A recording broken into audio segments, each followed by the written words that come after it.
qual que seria a forma de escrever e tal. Deixa eu pegar aqui para vocês um trabalho que foi o trabalho que ganhou o livro. Até não sei se acho que foi esse aqui. É porque a mesma aluna ela ficou disputando, ficou com um ótimo trabalho, né, nas duas matérias. Tanto análise econômica do direito quanto economia política ela fazia, né? As duas. Vamos lá, deixa eu apresentar aqui. É que eu fiquei meio perdida, porque assim, a Não, tranquilo. resenha, eu sou acostumado a fazer um tipo de resenha, mas uma resenha eu não sei se o nome seria resenha temática, com vários temas. Aí eu fiquei meio perdida como desenvolver a estrutura. Tranquilo. Ó, projetando aí para vocês, nesse caso aqui ela falou de dívida pública, tá? E o que ela fez no trabalho? Ela Agora entrou. Apareceu? Então, Apareceu. Apareceu. Ela conceituou, né, dívida, fez uma retomada histórica, falou do tamanho da dívida atualmente, as possíveis implicações. Então, vocês veem que é um texto corrido que pode ser feito sobre toda a matéria, quer dizer, sobre toda a matéria eu digo, escolhi dívida pública, então vou falar vou falar de forma geral. Pode ser feito de maneira específica, né, pegar um tópico específico e fazer uma resenha. Por exemplo, uma notícia recente, pode pegar um tema que esteja mais quente, orçamento. A gente está tendo agora a votação da PEC dos precatórios, né, que vai ser uma alteração sobre o orçamento do ano que vem. Então pode fazer uma resenha sobre isso. Mas a grande característica é que é um texto corrido, tá? Um texto não é para colocar figura, gráfico, nada do tipo, tá? É um texto corrido em que vocês podem emitir, se posicionar, né, emitir uma opinião ou não, ou escrever de forma como se fosse uma espécie de artigo de jornal, tá?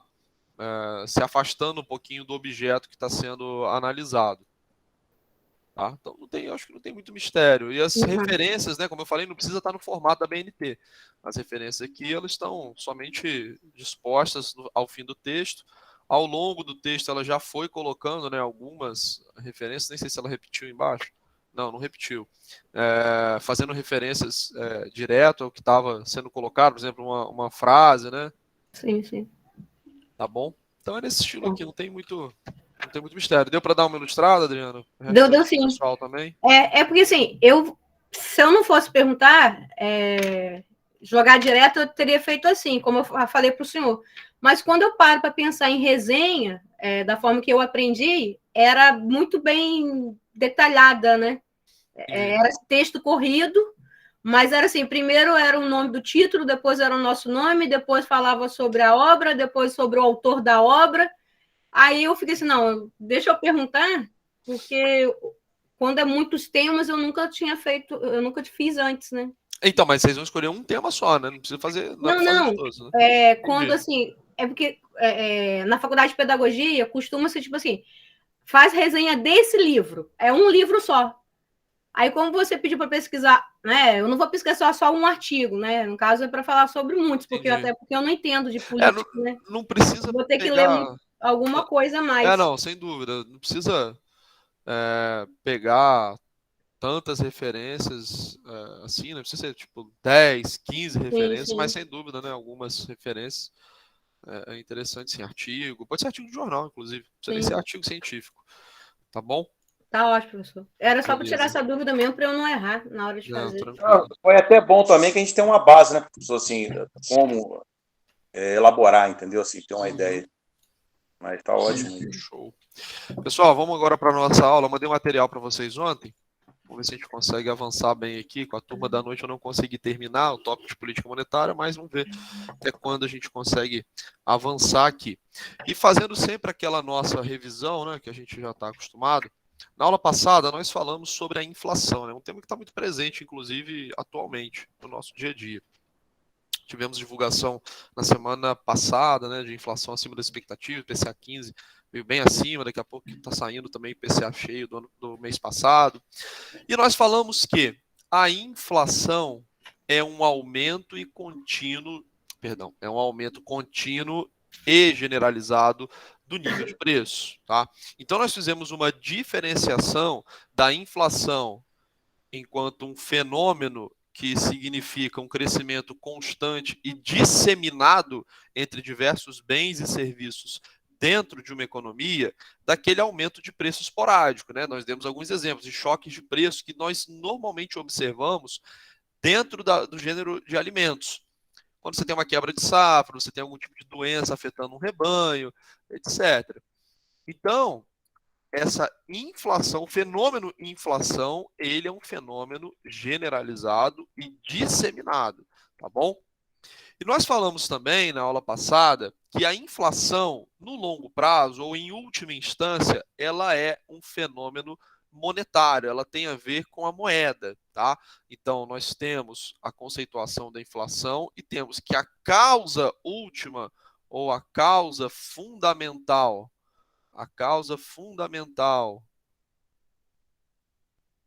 da inflação é o descontrole monetário. Ou seja, um excesso de dinheiro dentro da economia. Porque, também voltando ao exemplo que nós falamos na aula passada, vamos novamente imaginar uma economia cujo dinheiro que circula seja no montante de 1.000... Professor, desculpa, é o excesso de quê? É um excesso de dinheiro em circulação. É o descontrole monetário. Excesso de moeda em circulação.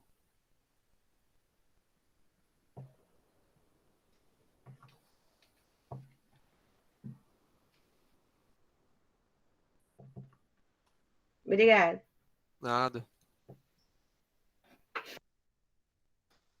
Tá? Então, voltando aqui ao nosso exemplo, a gente entender esse aspecto desse descontrole monetário, vamos imaginar que numa economia, o dinheiro que circula dentro dela é de R$1.000 e que essa economia, ela produz 100 unidades de produtos, tá? Então, 100 unidades de produtos.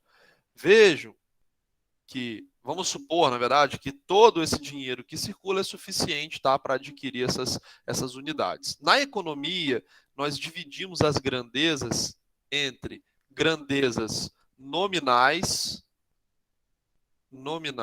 então isso aqui é uma grandeza nominal, e essa aqui é uma grandeza real. O que é uma grandeza nominal? É como se ela tivesse existência no papel, tá? Então, R$1.000 eu consigo anotar isso. Eu consigo anotar num papel R$1.000, eu consigo fazer um controle contábil de valores. São todas elas grandezas nominais. Elas existem no campo, vamos colocar, das ideias, do pensamento, né? Dessa maneira de nos comunicarmos com a realidade. E existe a grandeza real, que é aquela que tem existência física. Então, esse produto aqui, possui uma existência real, ele é algo físico, ok? Ele é algo que existe na realidade. Então, o dinheiro, ele é uma grandeza nominal, enquanto o produto é uma grandeza real. O dinheiro, ele só tem valor para a gente na medida em que nós podemos converter o dinheiro em coisas reais. Então, se eu tiver uma nota de R$100, ela não me vale de nada se eu não puder converter esses R$100 em coisas que existem, em produtos, em serviços, ok? Então, o dinheiro, ele é uma grandeza nominal, que ele tem uma existência, mas é uma existência diferente da existência física. E o dinheiro, ele só tem valor na medida em que eu posso converter esse dinheiro em coisas que existem, em produtos e serviços. Como que a gente consegue entender isso de maneira fácil? Vamos retomar o exemplo que eu dei na aula passada. Imaginem que nessa sociedade, um político muito preocupado, né, com a população e achando que essa quantidade de dinheiro ela é insuficiente para as pessoas se sentirem ricas, ele decide imprimir mais dinheiro, né, porque o Estado hoje ele é o detentor, né, da moeda. Vamos supor que esse político ele decida imprimir dinheiro e ele resolve jogar de helicóptero esse dinheiro pela cidade. Ele sabe que tem R$1.000 circulando naquele país e ele resolve jogar mais R$1.000, ou seja, dobrar o dinheiro que está em circulação para que as pessoas do dia para a noite elas fiquem o dobro, elas têm o dobro de dinheiro, né? O dobro de riqueza. E ele joga um monte de nota pelo helicóptero e amontou esse monte de dinheiro pela cidade, as pessoas vão catando, e no dia seguinte nós temos que essa quantidade de dinheiro que circula dentro do país passa magicamente, não magicamente, né, porque ele jogou esse dinheiro de helicóptero, para R$ 2.000, tá? O nome que nós damos a essa circulação de dinheiro é base monetária. É a quantidade total de dinheiro em circulação dentro de um determinado país, dentro de uma determinada jurisdição, tá? Então, a base monetária é a quantidade de reais, por exemplo, que circula dentro do Brasil, tá bom? E aí, do dia para a noite, essa base monetária, ela aumentou 100%. Ocorre que do dia para a noite, as pessoas que produzem coisas, né? O agricultor, a pessoa que trabalha na fábrica, o empresário, qualquer atividade produtiva do dia para a noite, você não consegue expandir em uma velocidade muito grande, talvez nem numa velocidade pequena. Então, no dia seguinte, embora a população ela acorde com o dobro de dinheiro na carteira, nós continuamos a ter 100 unidades de produtos disponíveis naquela sociedade. Então, se eu tinha, por exemplo, aqui um preço médio de R$ 10 por produto, já que eu tinha 100 em cada um e eu tinha R$ 1.000 de base circulante, a única coisa, o único efeito que esse despejo de dinheiro dentro de um país, dentro de uma localidade vai causar, é fazer com que os preços se desloquem para R$ 20, para eles se manterem em equilíbrio. Então, essa grandeza nominal, esse aumento nominal de riqueza, ele não vale de nada se não existe uma correspondência real. Porque o que eu antes gastava R$ 10 para comprar, eu estou gastando 20. Então, se minha renda dobrou, mas eu gasto o dobro também para comprar as coisas, eu permaneci da mesma forma. Eu não tive ganho real no meu poder de compra. Ok? E é justamente esse o efeito da inflação dentro da nossa realidade. A gente tem um aumento da base monetária, mas nós não temos de forma correspondente, na mesma velocidade, um aumento na produtividade da economia. Então, qual é o efeito disso? Eu tenho mais dinheiro circulando e o número de bens não acompanha esse crescimento, esses bens simplesmente ficam mais caros, tá? Por isso que chamam a inflação de uma ilusão monetária. Parece que a gente tem mais dinheiro, mas na verdade nós não temos, porque o que vale no final das contas é a capacidade de converter esse dinheiro em bens, em serviços, em coisas reais. A grandeza nominal ela é super importante para a gente organizar a economia, se entender, fazer conta, mas a medida da riqueza de uma sociedade não é a quantidade de dinheiro que circula dentro dela, se nós não tivermos uma correspondência na produtividade. E aí a gente retoma aquela lição básica, quando nós falamos dos princípios de economia, que a riqueza dos países é totalmente dependente da sua produtividade. Nenhum país ficou rico sendo pouco produtivo, ok? E com esse exemplo, acho que a gente consegue capturar melhor esse raciocínio, de que forma essa riqueza ela é justamente uma medida da realidade, tá? Seria uma situação muito diferente se a gente tivesse, por exemplo, uma base monetária que se expandisse em mesma velocidade, ou se a produtividade crescesse numa velocidade superior à base monetária. Aí sim as pessoas teriam capacidade de converter o seu dinheiro em mais coisas, ok? E não em menos coisas ou na mesma quantidade de coisas, tá? Pessoal, até aqui, tranquilo essa revisão? Beleza? Alguma dúvida nesse aspecto? Professor, quando você deu o exemplo do avião, né, colocando dinheiro em circulação, e o que isso influencia quando são as moedas falsas, dinheiro falso? Aí também teria essa projeção de aumento de 10 para 20? Não, aí já seria um outro contexto, na verdade, né? Porque você não consideraria base monetária isso, porque não seria dinheiro, na verdade, né? Aí não teria um efeito nesse caso, né? Se fosse dinheiro falso, as pessoas perceberiam, né? E aí essa base seria retirada na verdade, a circulação de dinheiro falso, ela não chega a trazer nenhum efeito econômico disseminado, entendeu? Tá. A não ser que fossem capazes, né, pessoas fossem capazes de manter essa fraude durante muito tempo, que normalmente não acontece, as pessoas percebem. É porque tem nota que, assim, eu já peguei nota falsa que, para quem não conhece, né, era perfeita.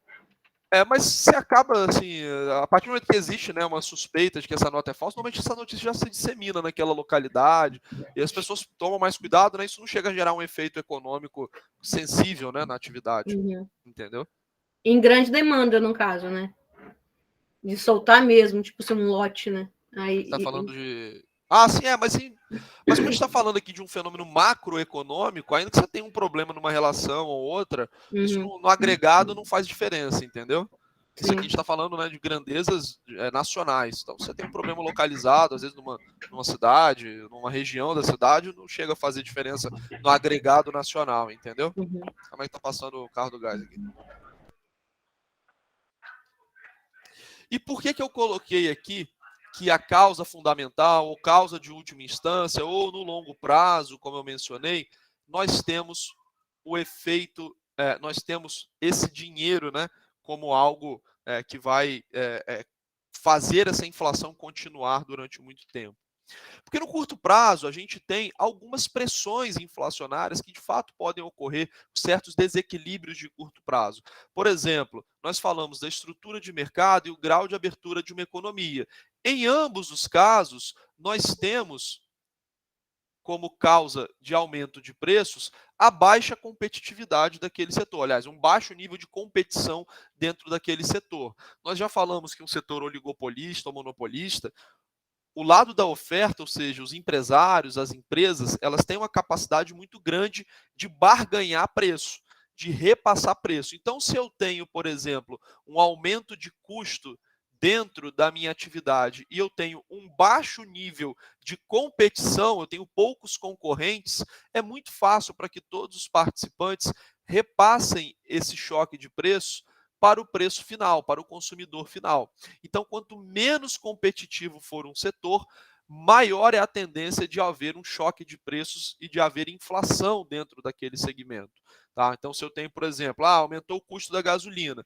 Se eu estou dentro de um setor, por exemplo, aviação, se eu estou dentro de um setor que tem 3 companhias aéreas, é muito fácil para as 3 combinarem, entre aspas, não precisa ter uma combinação formal, né? Mas é muito fácil para elas tomarem a decisão de repassar preço. Se todas fizerem isso, o consumidor final vai arcar com todo esse custo.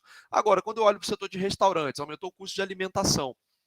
Eu não consigo, nós não conseguimos, se nós fôssemos donos de restaurante, coordenar um aumento de preço com todos os restaurantes da cidade, né? Uma parte desse aumento de custo, ele seria absorvido pelo lado da oferta, porque você tem uma competitividade maior, você tem uma competição maior dentro desse setor.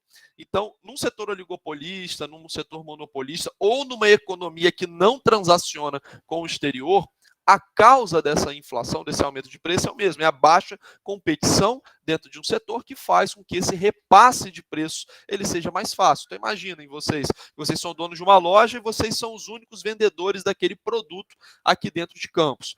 Vamos supor que esse produto seja importado, denominado em dólares, e o dólar está subindo. Então você está tendo um aumento no seu custo. Se você é o único que vende esse produto, você simplesmente repassa esse custo à frente para o seu consumidor. Agora, se você está num setor em que você traz produtos importados ou tem insumos importados na sua cadeia de produção, mas você tem vários competidores com os quais você não consegue se comunicar e nem tem ciência total das decisões, uma parte desse aumento de custo você vai acabar tendo que absorver, porque senão o outro competidor que conseguir absorver uma parte, ele pratica um preço mais baixo e consegue capturar a sua demanda. Tá? Então, em setores fechados, com baixa competição, nós favorecemos essa pressão de preços, esse aumento de preços que acaba sendo repassado para o consumidor final. E aí, nós temos como consequência que se o preço final de uma mercadoria ela sobe, as pessoas que compram essas mercadorias, elas vão ter uma redução do seu poder aquisitivo, né? Então, o preço, quando ele sobe, ele causa uma queda no poder aquisitivo. Por exemplo, eu tenho, vamos supor, que na cantina eu consiga comprar aquisitivo. Eu consiga comprar um salgado e um Guaravita com R$10, tá? Então vamos supor que um salgado e Guaravita sejam R$10. Cada um 5. Se o Guaravita for para 7, eu já não consigo mais comprar as duas coisas com R$10. Então, meus R$10, eles perderam valor. Eu não consigo converter esses mesmos R$10 na mesma quantidade de bens, porque o preço desses bens subiu, os preços desses bens subiram, consequentemente, o meu poder aquisitivo caiu. Existe uma relação inversa entre preço e poder aquisitivo, ok? Então, voltando ao nosso exemplo de um aumento de custos que tenha sido repassado para o consumidor final, significa que o salário das pessoas vale menos, certo? O aumento de preço faz com que o meu salário valha menos, porque eu não consigo converter esse salário na mesma quantidade de bens que eu conseguia antes desse aumento de preço. Se esses trabalhadores forem organizados, se eles tiverem capacidade de pressão, por exemplo, dentro de entidades sindicais, eles vão pressionar os patrões, os empresários, por aumento de salário. Olha, se não me der aumento, eu vou parar, vou fazer greve, vou fazer paralisações. E aí, nós podemos ter como consequência desse aumento de preços, um aumento de salário. Ok? De uma parte dos trabalhadores. Nem todos os trabalhadores eles têm a capacidade de organização, mas uma parte deles tem. E aí eu tenho aumento de salários. Os salários, eles são um dos custos das empresas. Então, uma vez que eu tenho aumento de salário, eu vou gerar um aumento de custo. Esse aumento de custo pode ser novamente passado para o preço. O preço ele vai defasar o salário, vai ter mais pressão de salário, e aí eu vou ter um novo aumento de custo. Ou seja, nós podemos, dentro dessa dinâmica da inflação, acabar gerando um ciclo vicioso, em que um aumento de custos gera um aumento de preço, o aumento de preço vai defasar o poder aquisitivo da população, que vai pressionar por um maior aumento, e aí nós começamos a perder o controle e essa inflação ela começa a crescer descontroladamente dentro dessa dinâmica que eu expliquei agora para vocês. Esse efeito da inflação que nós estamos colocando aqui, ele pode ser observado, por exemplo, quando nós falamos dessas diferentes fontes de inflação pelo lado da demanda ou pelo lado da oferta, né? Pelo lado da demanda, isso ocorre quando nós temos um excesso de pessoas querendo consumir, um excesso de quantidade, de desejo e capacidade de consumo da população, melhor colocar assim, um excesso de desejo e capacidade de consumo da população. Por exemplo, desses trabalhadores que conseguiram reajustar os seus salários. Agora que eles conseguiram reajustar os salários, eles têm uma capacidade de consumo maior. Ok? Pelo lado da oferta, da inflação de custos, nós temos a elevação dos custos de produção. Vamos imaginar que eu tenha tido um aumento aqui no preço dos combustíveis, tá? No preço dos combustíveis. E esse aumento no preço dos combustíveis, ele desencadeia esse efeito que eu coloquei aqui. E aí a gente começa a girar essa roda da inflação. No curto prazo, isso pode acontecer durante um tempo, tá? Mas para isso continuar no longo prazo, para que a gente tenha essa dinâmica crescendo sem fim, eu preciso de combustível, eu preciso de gasolina dentro dessa fogueira inflacionária. E qual que é a gasolina dentro dessa fogueira inflacionária? A gasolina dentro dessa fogueira inflacionária é justamente o excesso de dinheiro.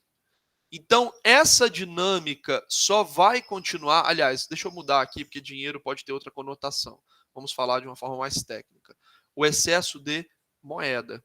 Essa dinâmica, essa ciranda, ela só continua se uma quantidade de moeda continuar a ser injetada dentro dessa economia.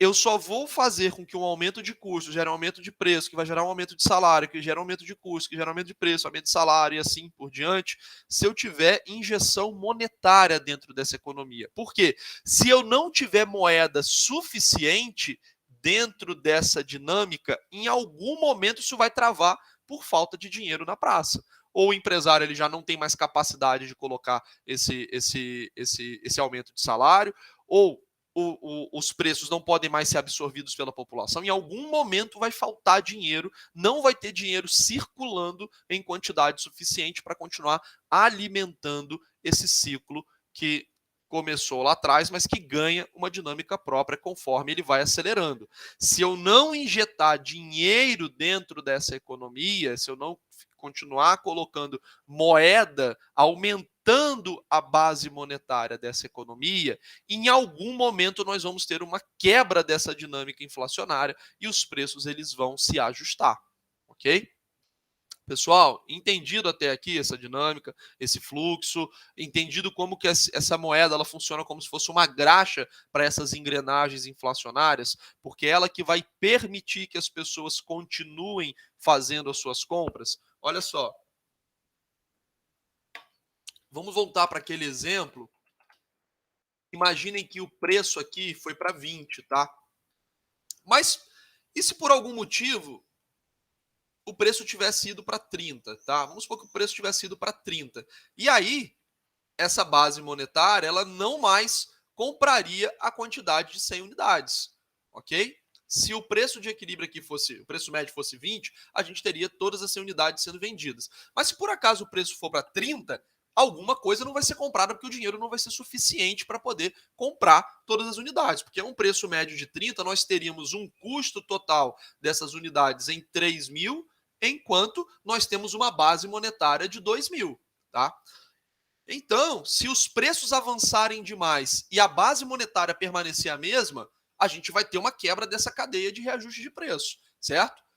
Esses preços não vão continuar aumentando. Mas vamos supor que aquele político que jogou as notas lá do helicóptero, ele tenha percebido que os preços subiram muito mais e que a população agora está com um dinheiro que não consegue absorver as 100 unidades e ele decide fazer uma segunda rodada. E aí ele joga mais dinheiro e ele expande essa base monetária para 4 mil reais. Qual vai ser a consequência? Se a economia continua produzindo 100 unidades, 4 mil reais vão disputar a mesma quantidade de unidades, consequentemente esse preço sobe. Só para vocês entenderem bem por que esse preço sobe, isso vai ser uma espécie de leilão. Tá? Se tem muita gente com dinheiro e pouca oferta de bem, as pessoas vão começar a disputar esses bens. Imaginem que vocês precisam construir uma casa, tá? Então esse aqui é o pedreiro e tem 3 pessoas querendo que ele construa uma casa. Todas elas estão com dinheiro no bolso. Ou seja, está tendo um excesso de dinheiro aqui, né? Todas elas estão com dinheiro no bolso, ou seja, estão com uma base monetária grande. E esse pedreiro, ele é um só para fazer o trabalho. Quem vai levar o trabalho desse pedreiro? Quem paga mais. Por isso que os preços sobem, tá? Ocorre uma espécie de leilão. Ah, eu pago 100, eu pago 200, eu pago 300, 350, 400, 500 reais a hora de trabalho. Pronto, fechado. Então, se antes ele operava uma hora de trabalho por 200, a partir do momento todo mundo está querendo contratar ele, só tem um, essa hora de trabalho dele passa para 500. Isso acontecendo de forma disseminada na sociedade, está aí o fenômeno inflacionário acontecendo. Os preços sobem porque tem muito dinheiro querendo disputar essas coisas e não tem coisa suficiente para todo mundo, certo? Então os preços sobem.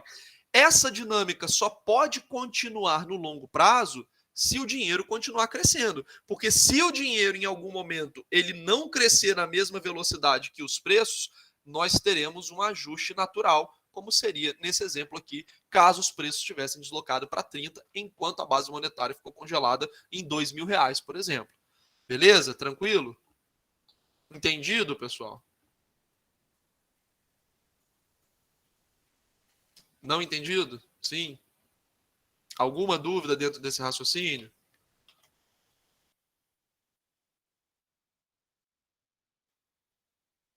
Então vamos continuar. E por que a inflação é uma inflação ruim? Ah, professor, por que tem inflação, então? Isso, eu já expliquei isso na aula passada, mas só fazendo uma retomada. A inflação, ela é nociva, mas o contrário da inflação é ainda pior, né? Que é a deflação. E por que a gente acabou convivendo com a inflação de forma mais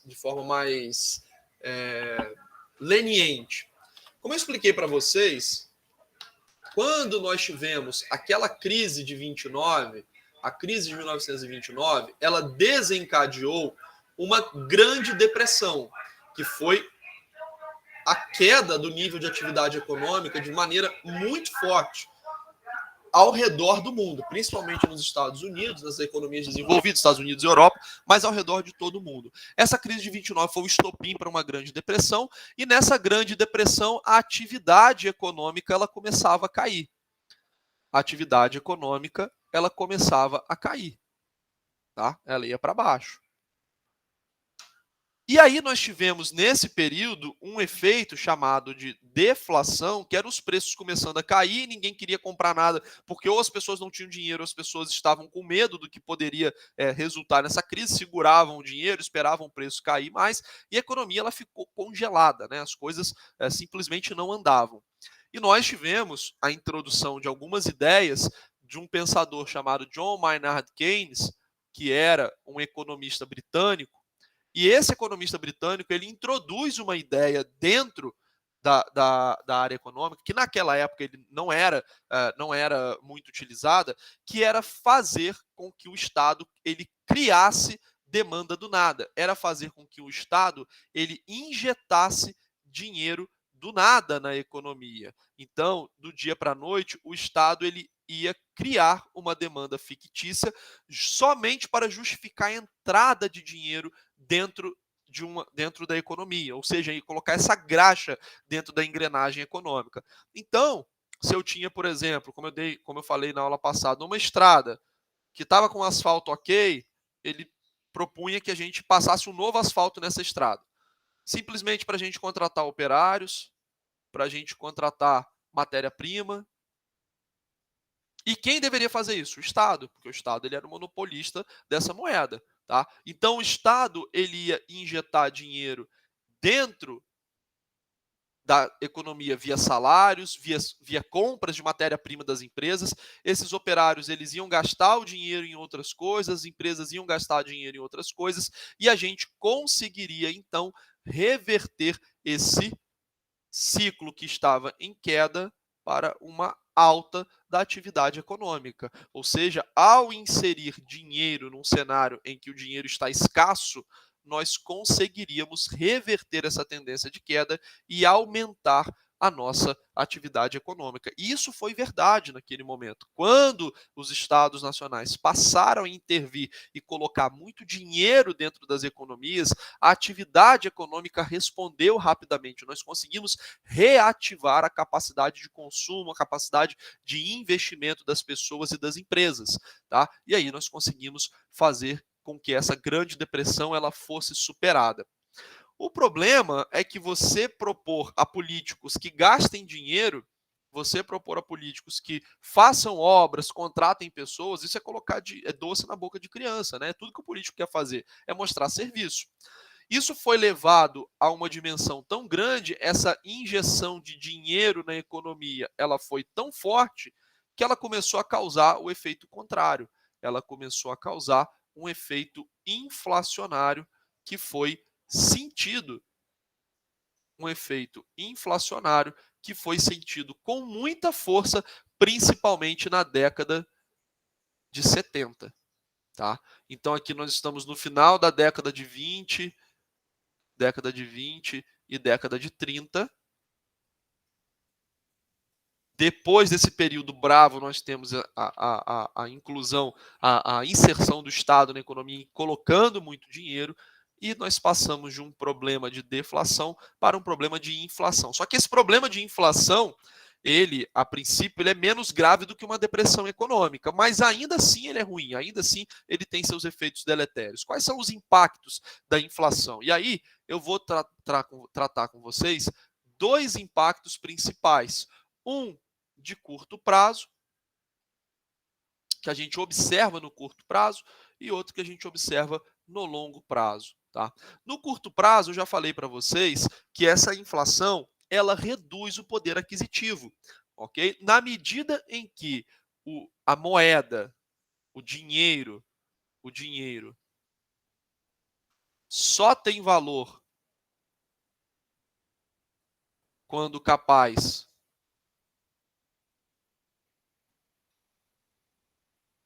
de ser convertido em bens, ok? A moeda, o dinheiro, só tem valor quando capaz de ser convertido em bens. Se eu tenho um aumento do preço de bens, eu tenho uma redução do valor do dinheiro. Porque o mesmo dinheiro ele já não compra mais a mesma quantidade de bens, ok? Então, quando o preço sobe, o meu poder aquisitivo cai, o valor do meu dinheiro cai. E se a inflação ela é justamente um aumento disseminado do preço de bens e serviços, significa que um aumento da inflação, ou seja, um aumento de preços contínuo e generalizado, é, por consequência, uma queda no poder aquisitivo da população.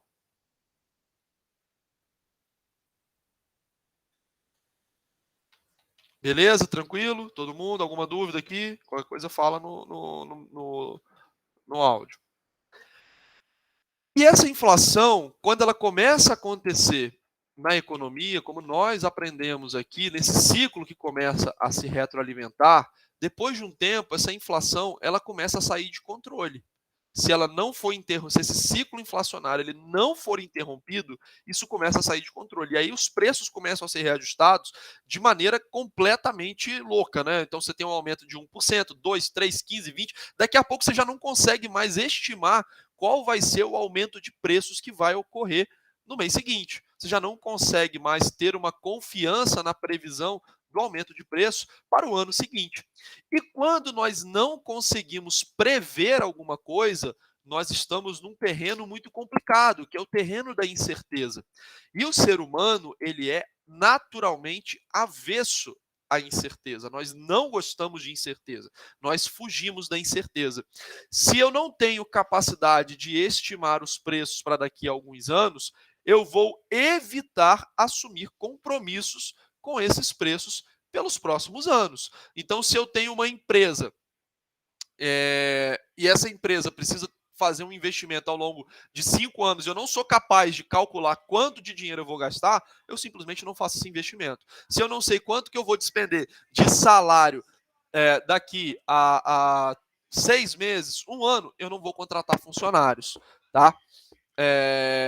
Então, quando nós temos esse aumento nos preços de maneira completamente fora de controle, nós temos um desestímulo muito grande à atividade econômica, no sentido de que as pessoas não vão contratar, as pessoas não vão comprar, não vão fazer compromissos de longo prazo, e aí você gera menos emprego, você cria menos empresas, você tem menos produtividade. Então, embora essa atuação do Estado, num primeiro momento, tivesse sido muito positiva para nos tirar do buraco enquanto mundo, em termos de atividade econômica, a partir de um determinado ponto, ela começou a trabalhar contra a própria economia e essa inflação, ela própria, começou a causar uma contração da atividade econômica. Ela começou a desorganizar a economia de forma que ela precisava ser contida para não causar mais estragos.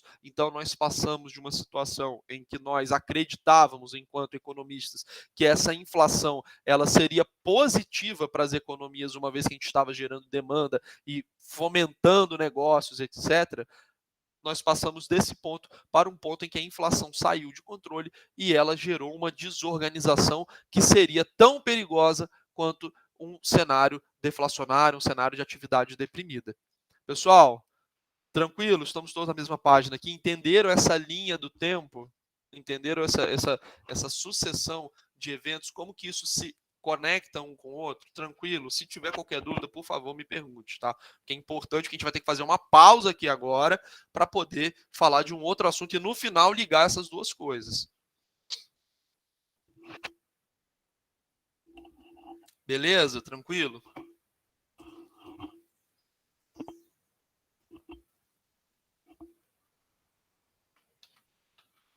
Bom, então eu vou seguir. Fizeram uma pergunta que eu achei que alguém fosse fazer na turma. Professor, beleza, mas então como que a gente controla essa inflação, né? Já que ela é ruim, de que forma nós vamos lidar com essa inflação? E para a gente responder a essa pergunta, nós temos que caminhar para um outro conteúdo da nossa matéria, que é o conteúdo de política monetária, tá? A política monetária, ela tem a ver com tudo que diz respeito à moeda, como o próprio nome diz, tá bom? Tudo que tem a ver com moeda.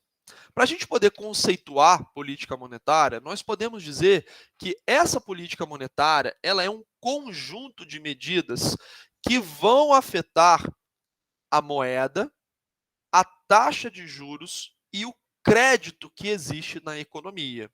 A política monetária, ela é um conjunto de medidas que vão afetar a moeda, a taxa de juros e o crédito na economia. E essas medidas, elas são tomadas por quem? A maioria dos países tem uma instituição que nós chamamos de Banco Central. O Banco Central é a instituição estatal responsável por fazer esse gerenciamento das medidas que afetam moeda, taxa de juros e o crédito disponível na economia. Então, a política monetária, ela é executada, ela é supervisionada pelo Banco Central, ok? Então, política monetária é um conjunto de medidas tomadas pelo governo através, principalmente do Banco Central, que vão afetar o nível de moeda, taxa de juros e de crédito disponível na economia, tá? E para a gente entender essa história, a gente vai ter que voltar há muito tempo atrás e a gente tem uma ligação muito clara, né, entre inflação e política monetária. Se eu falei para vocês que a inflação é um fenômeno monetário, um fenômeno de moeda, nós vamos entender aqui agora essa ligação entre as duas coisas. Para a gente entender esse conceito de moeda, como eu vinha dizendo, a gente vai ter que voltar alguns milênios no tempo, tá? Numa época em que a nossa sociedade era uma sociedade muito rudimentar, em que a tecnologia era praticamente inexistente e que havia muita dificuldade, né, em acumular bens, acumular riqueza por aquela sociedade primitiva. Esse fenômeno que eu vou explicar aconteceu mais ou menos em todas as sociedades ao redor do mundo, tá? Em todas as sociedades que se desenvolveram um pouco, esse fenômeno ele ocorreu, tá? Que fenômeno é esse? Nessas sociedades que nós tínhamos rudimentares, normalmente, cada parcela daquela sociedade era responsável por alguma coisa. Alguém era responsável pela segurança, alguém era responsável pela caça, outra era responsável por cuidar da cria, né? E assim por diante. Conforme essas populações elas foram se estabelecendo em alguns lugares, esse trabalho ele começou a ficar cada vez mais especializado. E cada pessoa se especializava em uma coisa. Ocorre que, uma vez que nós nos especializamos em algo, todo especialista ele depende de outros profissionais para executar o seu trabalho. Todo ser humano especializado em alguma coisa, ele não é autossuficiente, né? Então, se eu sou, por exemplo, um caçador, o meu trabalho, a minha expertise é conseguir carne, eu não vou conseguir, por exemplo, talvez eu não seja bom em fazer as armas para eu caçar. Talvez eu não seja bom em fazer a roupa para eu vestir, para poder ir caçar. Talvez eu não tenha tempo de ir pegar água para poder levar para minha caçada. Enfim, estou falando, eu não vou conseguir colher madeira para fazer a minha casa onde eu vou morar.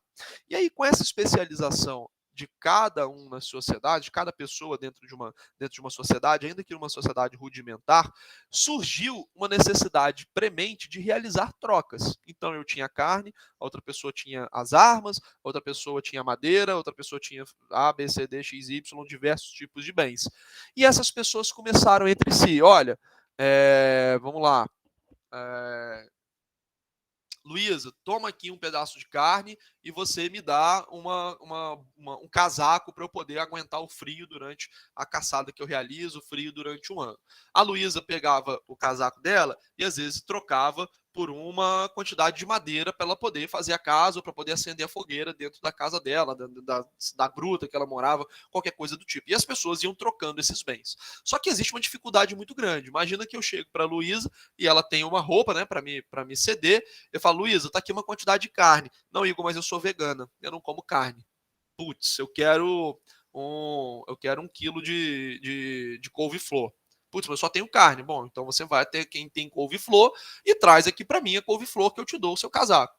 E aí eu teria o trabalho de arrumar uma pessoa que queria carne, mas que tinha couve-flor, e eu pegar essa couve-flor para levar. Então vocês vejam que quando nós fazemos essa transação em bens, isso gera uma dificuldade muito grande, porque nós podemos não ter um acordo entre as pessoas, tá? Essa troca que existia na sociedade, ela era chamada de escambo, tá? O escambo era a prática de trocar um bem pelo outro. Tá? Então, nessas sociedades em que havia o escambo, nós dificultávamos muito as trocas, porque muitas vezes eu não chegava a um acordo, eu podia ter dificuldade de encontrar uma pessoa que tivesse o bem que eu queria, que poderia ser transferido para uma outra pessoa com a qual eu teria um interesse ainda maior. Enfim, era bem complicado, né, de você fazer negócios quando você transacionava coisas específicas. E as sociedades, elas caminharam para algum meio de troca. Ou seja, ao longo do tempo, percebeu-se que se nós tivéssemos um objeto que fizesse referência a outros, isso seria muito mais fácil. Então poderia ser, por exemplo, a carne. Luísa poderia ser vegana, não como carne, mas eu vou pegar essa carne aqui porque com essa carne eu troco por outra coisa, né? Poderia ser um casaco. Eu já tenho um casaco suficiente, mas eu sei que com um casaco aqui, esse casaco ele vale, sei lá, 3 quilos de carne, ele vale 10 quilos de madeira. E a gente usaria o casaco para ficar trocando entre a sociedade. Diversas sociedades foram estabelecendo meios de trocas diferentes. Por exemplo, o nosso salário, né? Todo mundo sabe dessa história, salário vem do sal. Os soldados romanos, eles eram pagos em quantidade de sal, né? Porque o sal tem diversas utilizações de alimentação, né? E aí ele era um meio de troca, né? Eu tinha, sei lá como é que era pesado isso, como é que era dividido, mas nós tínhamos o sal como um meio de troca para obter outras coisas. Eu, enquanto um soldado romano, poderia receber uma quantidade de sal e não consumir, mas eu pegaria aquilo e trocaria ali na frente por outros bens que me interessassem, né? E cada sociedade, ela foi se estruturando com um determinado meio de troca. Já foi pedra, já foi sal, só que grande parte das sociedades, progressivamente, perceberam que alguns bens, eles tinham uma durabilidade maior, eles tinham uma capacidade de utilização em diferentes coisas, ou seja, eu tinha bens que eles podiam ser duráveis, né? Porque um meio de troca, imagina a carne como meio de troca, a carne estraga, né? Então imagina que eu tenha uma grande quantidade de carne para trocar por outras coisas, mas eu tenho que fazer isso rápido, senão eu perco a carne. O sal é difícil transportar, né? É muito fácil perder o sal, né? Embora ele não estrague, mas você andar carregando sal um pouco, tropeçou, caiu, perdeu o seu sal inteiro. Imagina, caiu na areia, né? Perdi uma fortuna, fiquei pobre porque eu tropecei e caiu meu pacotinho de sal na areia. Então, alguns meios de troca que serviram em determinados momentos, eles também eram problemáticos. Enquanto outras sociedades começaram a perceber que esses meios de troca, eles precisavam ser duráveis, eles precisavam ser fracionáveis, transportáveis, e principalmente serem raros, né? Porque imagina que se todo mundo tivesse aquele meio de troca, ele não ia valer nada, certo? Ele ia acabar não valendo, ele não seria uma reserva de valor, que são as duas grandes características da moeda. A moeda, ela é um meio de troca e ela é uma reserva de valor. Então ela precisa ser transportável, manipulável em termos de quantidades, e ela precisa ser rara. Ela precisa ser escassa no sentido de conservar valor. Porque se eu tenho uma coisa que é abundante, isso não vale nada, ou vale muito pouco, certo? E essas sociedades começaram a caminhar para a adoção de metais preciosos como meios de troca, como reserva de valor.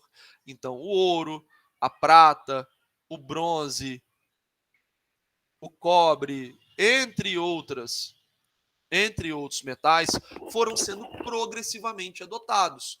E havia uma escala dentro deles, né, de maior e menor valor, sendo o ouro o metal mais valioso, porque ele tinha uma durabilidade maior, ele tinha uma raridade maior, ele é muito resistente. Então você tem, ao longo do tempo, esses metais preciosos se transformando de forma disseminada entre a maioria das sociedades como um meio de troca e uma reserva de valor. Então, se eu estava em Portugal e ia para a Índia, eu conseguia, por exemplo, levar ouro e trocar por mercadorias em Portugal e conseguia trocar por mercadorias na Índia. Ainda havia um certo escambo, né, como nós sabemos, porque Portugal fornecia algumas peças não, acho que fornecia armas para a Índia, ou fornecia ouro, a Índia fornecia especiaria, eu não lembro muito bem, né? O escambo ele existia, né, numa proporção muito menor, mas o padrão ouro, ou seja, a utilização de metais preciosos passou a cada vez mais ser disseminada entre a sociedade, ok? Então nós caminhamos para uma sociedade rudimentar em que o escambo ele era o principal meio de troca, as mercadorias eram trocadas por outras quando nós queríamos, né, alguma coisa que nós não possuíamos. Ao longo do tempo nós percebemos que esse escambo ele era muito ineficiente, nós passamos a adotar meios de troca e nós percebemos que diferentes meios de troca também tinham eficiências diferentes e passamos a adotar então o ouro, a prata, o bronze, até que nós chegamos numa espécie de padronização de meio de troca mundial, que foi justamente esses metais preciosos.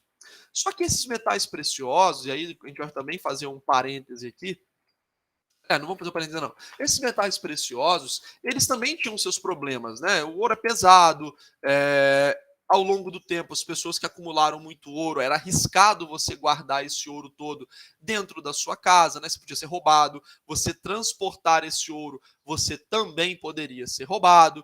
Então você tinha algumas dificuldades também, embora ele tivesse muitas vantagens em relação aos seus antecessores, o ouro ele também tinha algumas dificuldades.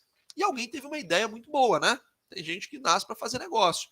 E alguma pessoa, em algum momento, pensou o seguinte: bom, se tem gente que está tendo dificuldade para armazenar ouro, né, tem um problema, sei lá, de segurança, alguma coisa do tipo, o que eu vou fazer? Eu vou montar aqui, vou alugar um terreno, vou construir uma casa fortificada, vou contratar aqui uns 3 brutamontes, vou no melhor chaveiro possível, fazer um cofre com uma chave especial e eu vou tomar conta desse dinheiro para essa pessoa, cobrando uma taxa. Então, a pessoa poderia depositar o seu ouro dentro dessa casinha aqui de custódia de ouro e o dono dessa casa de custódia, ele garantia a segurança desse dinheiro. Igor, como é que eu ia saber, como é que a pessoa ia ficar tranquila de deixar esse dinheiro ali dentro? Porque o dono dessa casa de custódia de ouro, ele fazia um contrato com a pessoa que estivesse depositando o dinheiro. Então a pessoa depositava o dinheiro e recebia de volta um contrato. A pessoa ela depositava, né, as moedas dela de ouro, ok?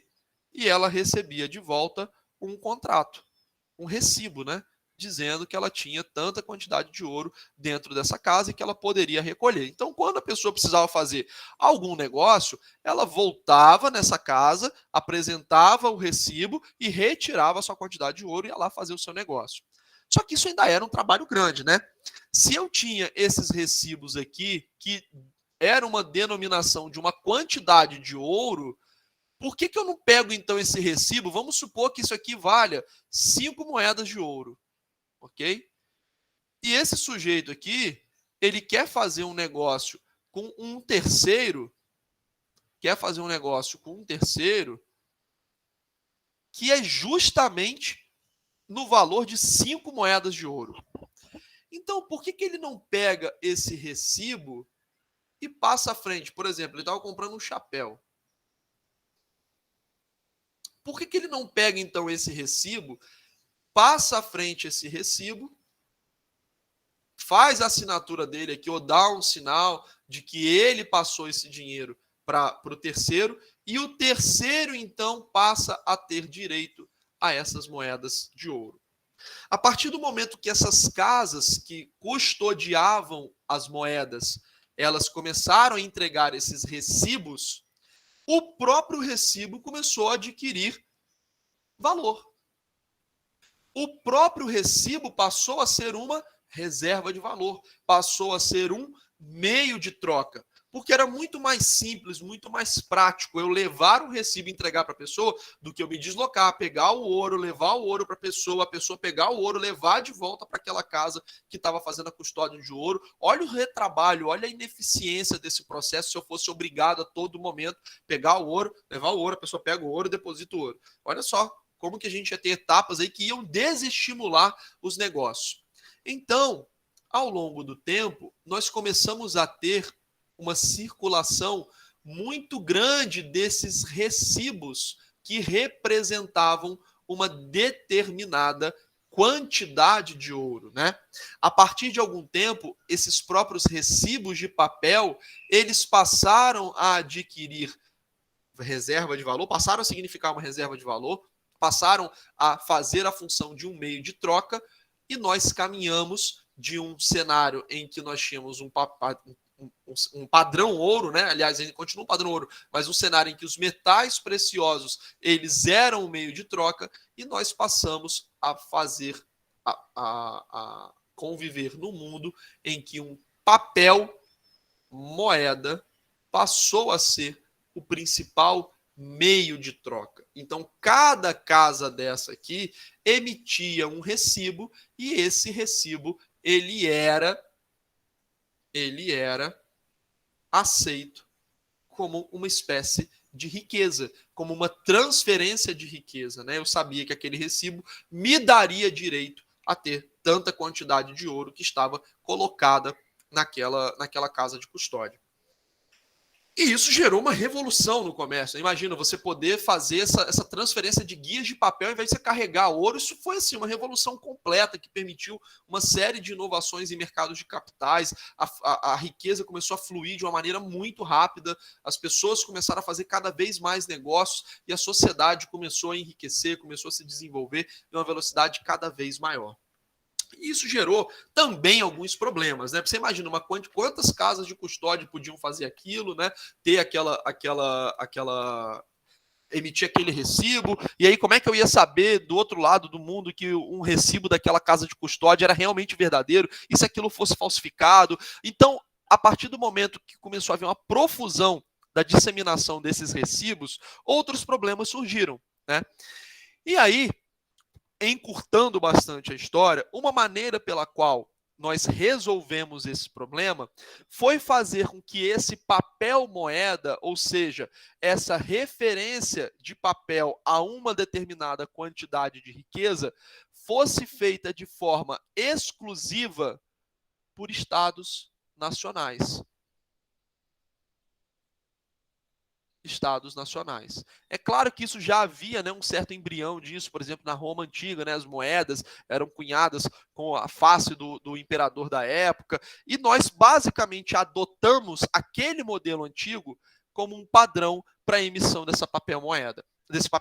Então, o papel moeda, ele passou a ser emitido de forma exclusiva pelos estados nacionais, tá? Então, os países que na realidade não eram países, eram monarquias, eram reuniões, né, de principados, eles começaram a emitir, então, a dar aquele selo de que aquele papel, ele sim valia dinheiro. Ok? E aí nós caminhamos para esse mundo que nós conhecemos hoje do papel moeda, com algumas modificações, que talvez a gente não entre nesse mérito, que não vai dar tempo, mas o mundo como nós conhecemos hoje, ele foi um andamento desde o escambo, passando por diversos meios de troca, metais preciosos, a inserção dessas casas de custódia de dinheiro que passaram, né, a dar esses recibos, e a partir de um determinado ponto, os estados nacionais, eles monopolizam esses recibos, ou seja, a força estatal, que não necessariamente era um país, né, mas poderia ser um monarca, poderia ser algum principado, um conjunto de principados, eles assumem essa função de monopolizar a emissão desses papéis, e aí, dentro daquela circunscrição, nós tínhamos a adoção daqueles papéis, e quando eu estivesse viajando com aquele papel, ficava muito mais fácil identificar da onde era esse papel moeda, da onde era esse dinheiro, ok? Que estava circulando. Pessoal, tranquilo essa retomada histórica para a gente poder avançar?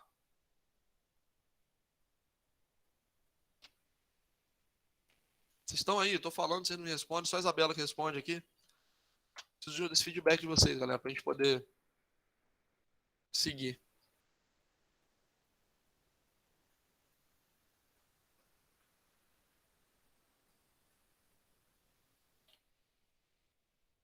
Tá tudo certo, professor. Só desculpa a demora, é que eu estou com problema no microfone aqui. Não, beleza.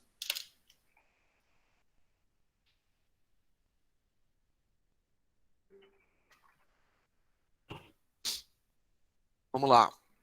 Vamos pausar um pouquinho essa história aqui, congelar essa história, para a gente introduzir uma outra coisa no nosso conhecimento. Na verdade, talvez vocês já conheçam, mas eu vou tentar linkar essas duas coisas, tá? Para a gente poder amarrar isso tudo, se não hoje, na nossa próxima aula. Bom, depois que nós aprendemos isso aqui, como eu falei, vamos dar uma congelada e focar nossa atenção nesse cara aqui, ó. Nessas casas de custódia de dinheiro, ok? Como eu falei para vocês, alguém teve nessa ideia fenomenal de fazer uma casinha de custódia de dinheiro, de moeda, né? Na verdade, de metais preciosos, e essa casa de custódia de dinheiro, ela recebia esses depósitos e ela gerenciava, né? Entregava o dinheiro quando a pessoa vinha buscar, etc, etc.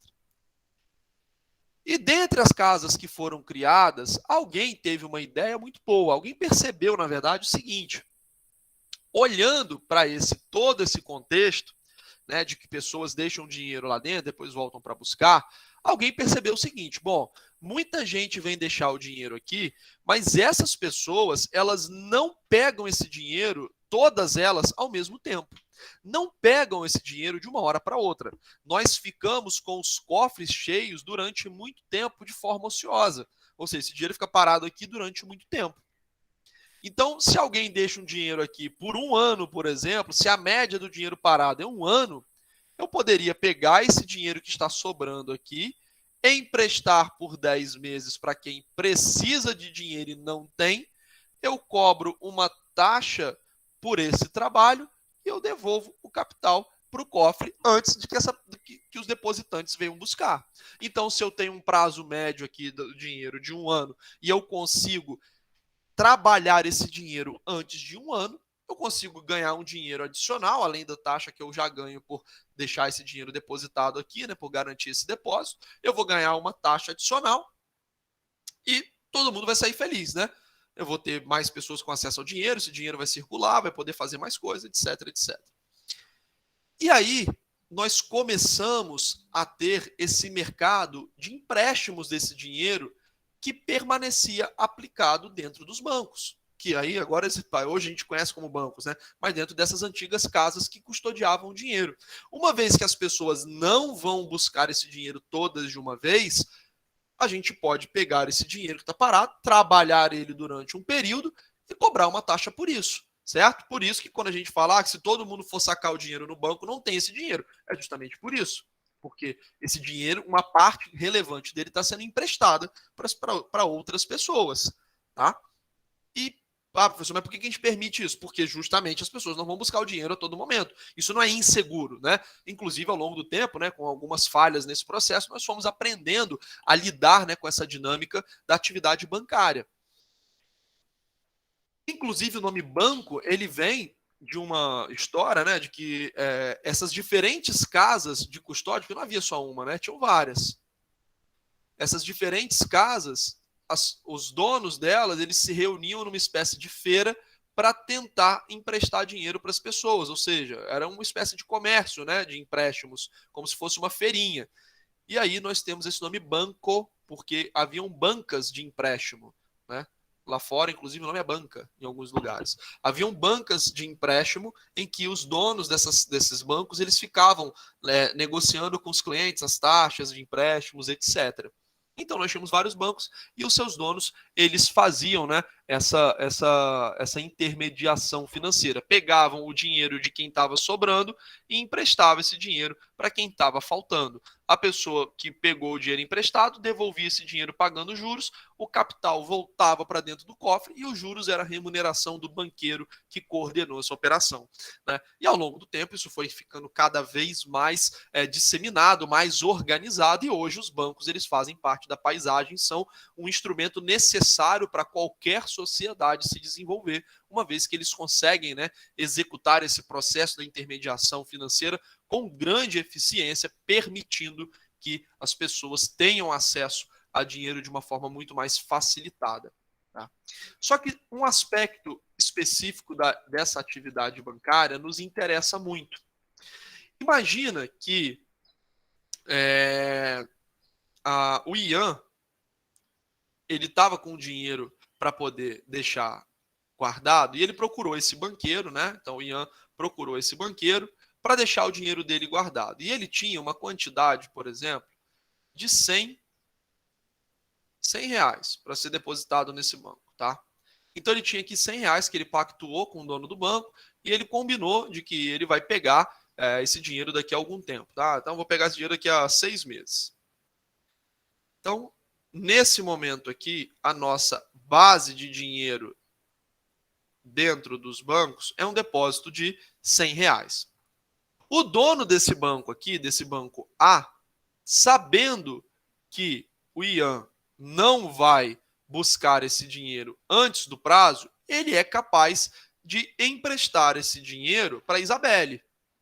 Então, o dono do banco, ele vai emprestar esse dinheiro para a Isabelle, ok?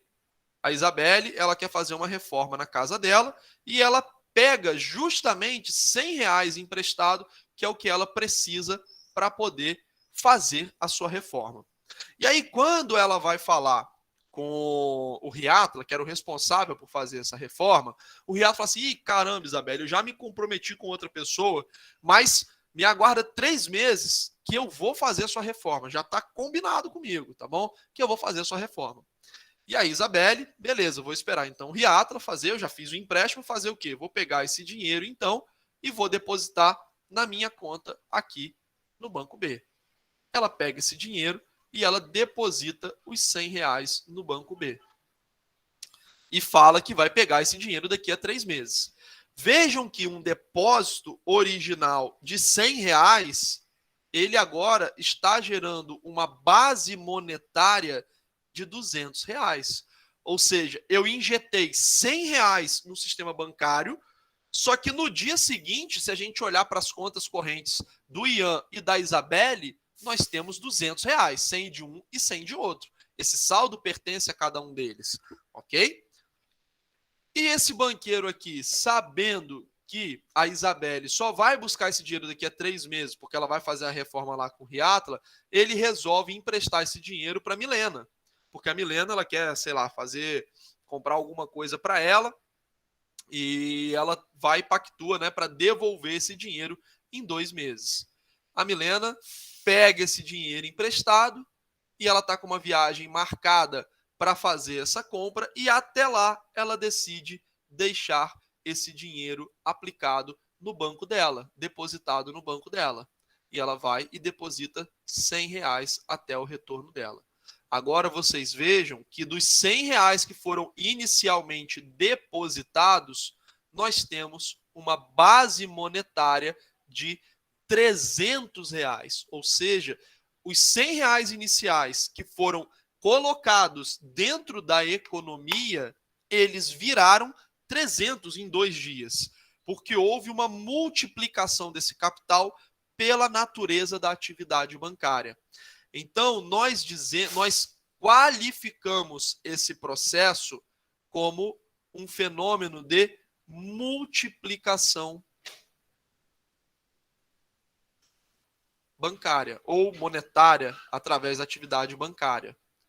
Uma multiplicação bancária ou uma multiplicação monetária, justamente por conta dessa atividade bancária. E vocês percebam que se a gente tiver Banco D, Banco E, Banco F, G, H, I, J, papapá, isso aí só vai acelerando, né? essa dinâmica só vai aumentando. Então, de um dia para o outro, a gente tinha 100, foi para 200, 300, 400, 500, 600. Os R$ 100 que foram injetados dentro desse sistema, eles rapidamente se multiplicaram para uma quantidade absurda que tende ao infinito. Ok? Essa quantidade tende ao infinito. E esse fenômeno faz parte da natureza bancária, tá? Qualquer ambiente em que nós tenhamos bancos, nós vamos observar esse fenômeno acontecendo. Nós vamos observar essa multiplicação de dinheiro ocorrendo na economia, tá? Como eu falei, esse processo ele vai tender ao infinito, ok? Ele vai tender ao infinito, se não houver nenhum tipo de intervenção. Opa, peraí, vamos segurar esse processo. E dentro de uma economia organizada, como a economia moderna, nós temos que um dos papéis justamente do Banco Central é tentar controlar essa quantidade de moeda que circula na economia. Especificamente para os bancos, existe a figura do depósito compulsório, que nós vamos analisar em mais detalhes na aula passada, tá? O que nós precisamos fechar de raciocínio aqui dentro da nossa matéria de política monetária é que a moeda, ela é um meio de troca e uma reserva de valor, tá? Uma reserva de valor. Ela cumpre principalmente essas duas funções, tá bom? Essa moeda foi uma maneira pela qual nós conseguimos, foi uma tecnologia que o ser humano criou para facilitar as trocas de bens e serviços. A moeda, assim como a inflação, né, na verdade eu estava falando da moeda naquele momento, ela é uma grandeza nominal, enquanto bens e serviços são uma grandeza real, ok? Dentro dessa dinâmica que nós criamos para a utilização da moeda, nós temos como efeito colateral da nossa tecnologia de transação de dinheiro um fenômeno da multiplicação bancária ou monetária, que é causada por conta da maneira pela qual nós, enquanto sociedade, desenvolvemos uma maneira de lidar com essa tecnologia, tá? E o Banco Central, a política monetária, ela vai justamente tentar englobar toda essa dinâmica aqui no sentido de controlar e influenciar de que forma isso aqui vai repercutir na economia. Então, a política monetária é justamente a maneira pela qual nós conseguimos gerar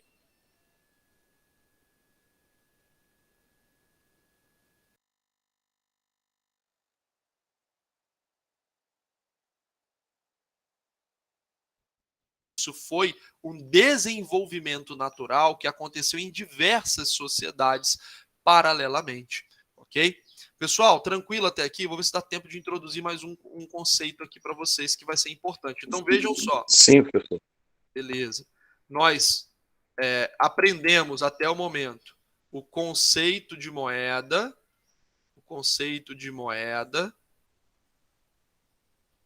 ok? E o fenômeno da multiplicação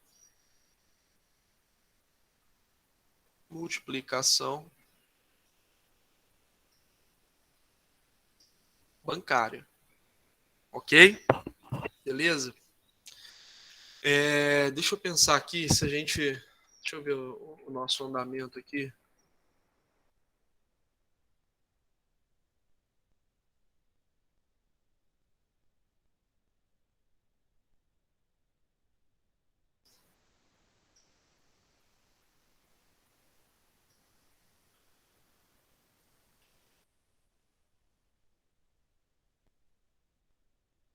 11h35. Vamos tentar avançar mais um pouquinho aqui com um outro conceito que nós precisamos aprender também em paralelo para a gente poder juntar todo o nosso conteúdo na aula que vem, tá? Vou criar mais um slide em branco aqui. Bom, então nós falamos sobre a moeda. A moeda, ela passa a ser depositada nessas casas que se tornaram bancos. Essas casas emprestam o dinheiro para as pessoas, certo? Então, tudo isso aqui nós acabamos de ver.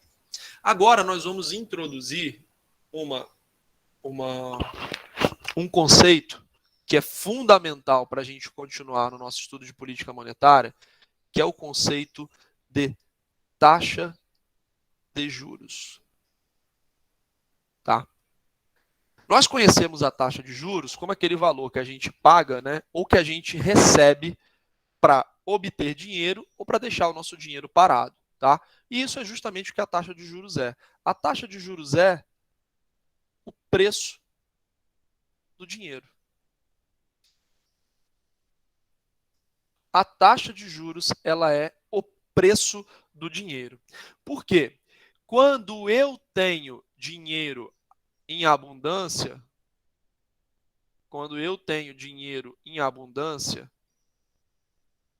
para que eu possa deixar esse dinheiro meu parado, ou para que eu possa emprestar esse dinheiro meu para o banco, eu só vou fazer isso em troca de uma taxa de juros, né? Então eu te empresto meu dinheiro, deixo esse dinheiro meu parado e eu vou receber um excedente em troca, que é essa taxa de juros. E aí eu pego esse dinheiro e coloco ele dentro do banco, certo?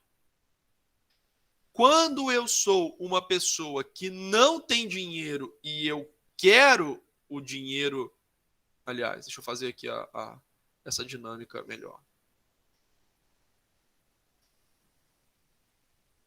O banco me paga os juros e eu deposito o dinheiro.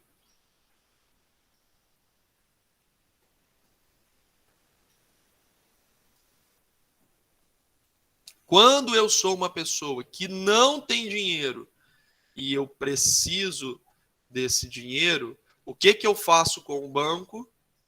Eu oferto para ele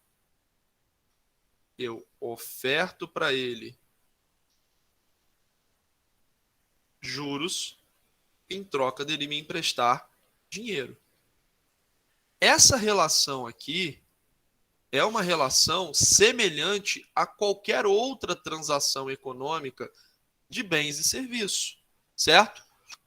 Porque quando eu quero comprar um celular, eu ofereço uma remuneração em troca do celular. O celular é o bem que eu estou almejando. E a minha remuneração é o preço que eu estou pagando por ele. Se o bem que eu estou almejando é o dinheiro e a minha remuneração é o juro, logo, o juro que eu pago para obter esse dinheiro é o preço desse dinheiro, certo? Então, o juro, ele é o preço, o custo do dinheiro dentro de uma economia. O custo do dinheiro dentro de uma economia, porque quando eu quero comprar, quando eu quero obter dinheiro, eu pago juro, ok? Então esse juro, ele é o preço, é semelhante a eu pagar uma quantidade em dinheiro para obter aquele empréstimo. Por outro lado, quando o banco quer meu dinheiro, ele me oferece uma taxa de juros para que eu possa emprestar para ele. Então é uma relação de oferta e demanda normal, ok? Sendo que esse juro, ele é o preço do dinheiro. Quando nós pensamos, por exemplo, numa transação econômica normal, nós sabemos que quando um determinado bem ele é muito caro, o preço dele é elevado. Então, quando um bem é raro, escasso, quando há muita demanda por ele, seu preço é alto ou caro. Consequentemente, uma taxa de juros elevada significa que o preço do dinheiro também está elevado. Então, uma taxa de juros elevada é igual a um preço do dinheiro elevado. Significa que o dinheiro está escasso naquela economia. Porque olha só como é que isso funciona. Quando eu tenho dinheiro na minha mão, aliás, pessoal, não vou fazer esse agora não, vou deixar para a próxima aula para a gente interligar as coisas. Deixa eu só finalizar aqui, porque senão eu vou entrar numa dinâmica mais longa. Quando essa taxa de juros está baixa, significa que o preço do dinheiro está baixo.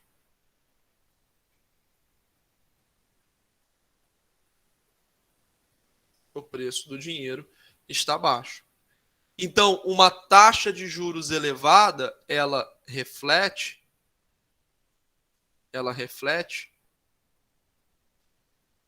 uma escassez de dinheiro, enquanto uma taxa de juros baixa reflete uma abundância de dinheiro. Tá? Eu dei uma olhada na hora aqui e eu já avancei até um pouco mais com vocês. A turma da noite fez muita pergunta ontem e aí a gente não avançou tanto. Eu não quero deixar vocês em um descompasso tão grande, tá? Mas já que a gente teve essa folguinha, eu deixei para introduzir esse conceito de taxa de juros para a gente poder amarrar as coisas na aula que vem, tá? Essa parte de taxa de juros, ok? Tranquilo? Vocês entenderam essa ligação entre taxa de juros e custo do dinheiro? Ficou claro para todo mundo?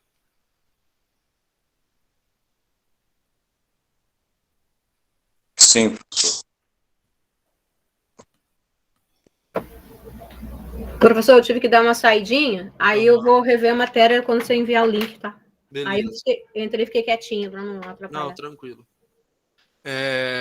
Pessoal, então voltando aqui à nossa retomada do que nós vimos hoje, nós falamos sobre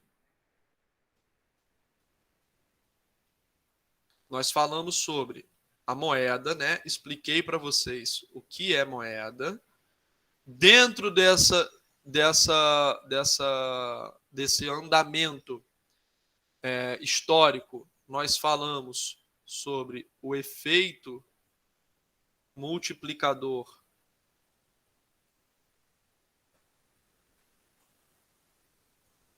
bancário e nós introduzimos em paralelo o conceito de taxa de juros. Na aula que vem, nós vamos amarrar isso tudo aqui dentro da política monetária,